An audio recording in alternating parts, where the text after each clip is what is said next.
Hello friends, तो फिल्मी गपशप विद पूनम में आपका स्वागत है। तो आज बात करेंगे एक ऐसे लड़के की जो मुंबई की चौल से निकलकर बन गया बॉलीवुड का नंबर 1 हीरो। जी जिंदगी रेस की तरह है, जो घोड़ा जीतता है उसी की इज्जत होती है।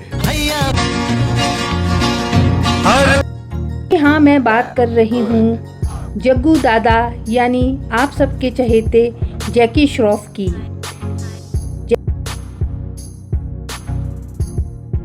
जैकी श्रॉफ का असली नाम जय किशन श्रॉफ है। उनका जन्म मुंबई के एक गरीब परिवार में हुआ, जहां वो एक बस्ती या चौल में रहते थे और उनके घर में सिर्फ एक ही कमरा था 10 बाय 10 का, जिसमें उनके माँ बाप और 4 भाई बहन इकट्ठे रहते थे।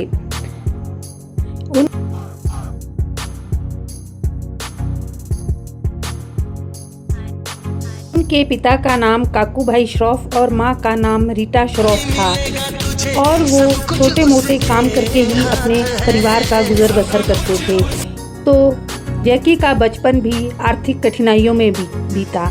युवावस्था में जैकी ने कई तरह से छोटे मोटे काम किए, क्योंकि इसी के चलते उनकी पढ़ाई भी ज़्यादा नहीं हो पाई और सिर्फ वो 11वीं पास ही कर पाए। और करते करते उनकी ट्रैवल एजेंसी में नौकरी लग गई। तो एक दिन वो सुबह सुबह ट्रैवल एजेंसी जा रहे थे, तभी उन्हें एक आदमी ने सुझाव दिया कि उन्हें मॉडलिंग करनी चाहिए।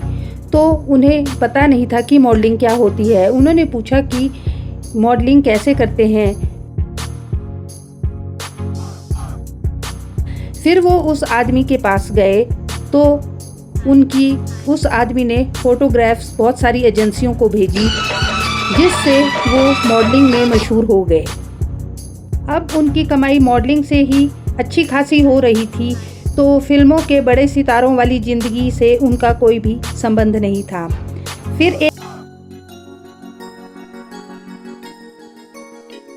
एक दिन उनकी पर्सनैलिटी को लोगों ने देखा और उनकी तरफ निर्माता निर्देशकों का ध्यान खींचने लगा। मॉडलिंग के दौरान उनकी मुलाकात फिल्म इंडस्ट्री से जुड़े लोगों से हुई और आखिरकार सुभाष घई ने उन्हें हीरो फिल्म के लिए चुन लिया। 1983 में हीरो रिलीज हुई और हीरो की रिलीज होते ही जैकी की जिंदगी बिल्कुल ही बदल गई। जिस लड़के ने मुंबई में इतना संघर्ष देखा था, वही कुछ समय बाद बॉलीवुड का एक बड़ा स्टार बन गया।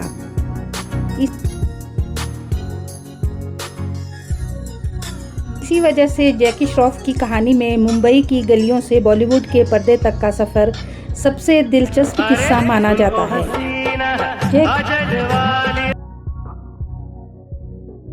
कि बॉलीवुड में अपने अनोखे अंदाज और भारी आवाज़ के लिए जाने जाते हैं।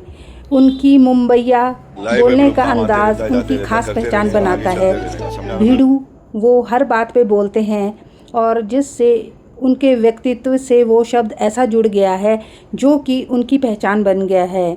परिंदा में भी उन्होंने अच्छा खासा अभिनय किया। परिंदा फिल्म के लिए उन्हें फिल्म फेयर अवार्ड भी मिला है। उन्होंने सिर्फ रोमांटिक हीरो की भूमिका नहीं की, बल्कि गंभीर और नकारात्मक किरदार भी निभाए हैं। राम लखन फिल्म में उनकी जोड़ी अनिल कपूर थी, तो वो बहुत ही लोगों को पसंद आई। उसके बाद देवदास में भी उन्होंने चुन्नी बाबू का किरदार निभाया, वो भी सब लोगों को बहुत ही अच्छा लगा था। रंगीला फिल्म और खलनायक में संजय दत्त के साथ जो उन्होंने काम किया, वो उनकी परफॉर्मेंस बहुत ही अच्छी बताई जाती है। जैकी श्रॉफ ने हिंदी फिल्मों के अलावा भारत की अनेक भाषाओं में भी काम किया है। उनकी पत्नी आयशा श्रॉफ हैं, जो कि फिल्म निर्माण से जुड़ी हुई हैं, और उनके बेटे टाइगर श्रॉफ भी एक अभिनेता हैं और उनकी बेटी कृष्णा श्रॉफ एक ड्रेस डिज़ाइनर हैं। जैकी श्रॉफ की सबसे खास बात यह है कि उन्हें बिल्कुल भी घमंड नहीं है कि वो इतने बड़े स्टार हैं। उनके फैंस और जिनसे भी वो मिलते हैं वो बिल्कुल एक साधारण रूप से मिलते हैं और सभी को उस अपनी खूबसूरत मुंबईया बोली के अंदाज़ में भीड़ू भीड़ू कहकर पुकारते हैं। तो सभी को वो बहुत ही अच्छे लगते हैं। मेरे तो वो फेवरेट हैं, और अगर आप सब लोगों के भी वो फेवरेट हैं तो मुझे कमेंट्स करके ज़रूर बताइए, और ये भी बताइए कि आपको ये वीडियो कैसी लगी।